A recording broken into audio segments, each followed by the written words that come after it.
Wow, I cannot even describe how good these rolls are, but I can definitely show you how to make.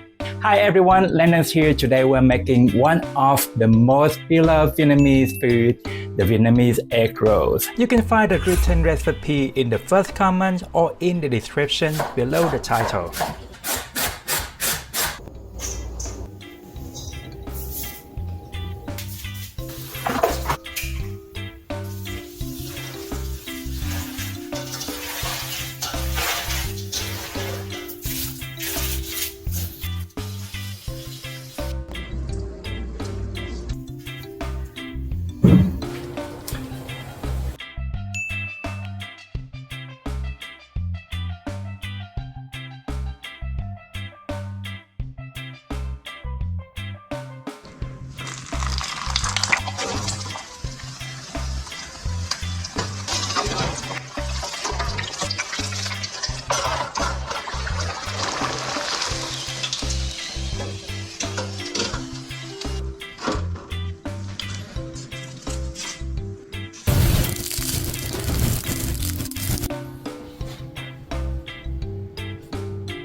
First of all, there are links to all uncommon ingredients and things that I use in this recipe in the bottom of the written recipe, so you can find them easily. You can shred the carrots with the grating box or a food processor with a grating disc attachment. Spring home wrappers are the best for me. I think the other brands tend to brown too quickly. I find pre-peeling the corner of the wrappers at once ahead really help us separate the cheese much more easier. When rolling, don't roll too tight because the inside filling will expand when we fry them. That builds up a lot of pressure and that will make our roll busted.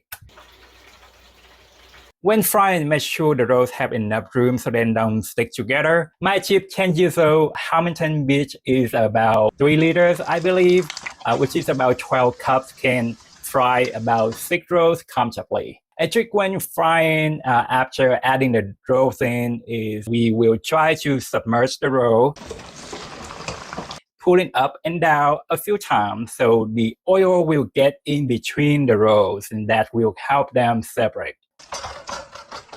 Finally, these rolls stay crispy for a relatively short amount of time.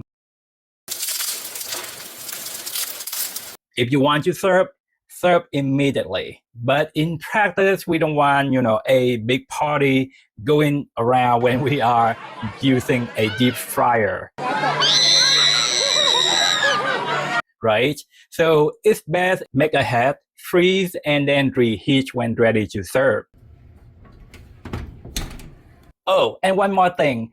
Even though these rolls are absolutely delicious on their own, but when pairing with this sweet chili sauce, oh my, that is a perfect combination. I hope you enjoyed the video. There are many ways to help out my tiny channels. If you have any question, let me know in the comment, and you have a wonderful day. Bye bye.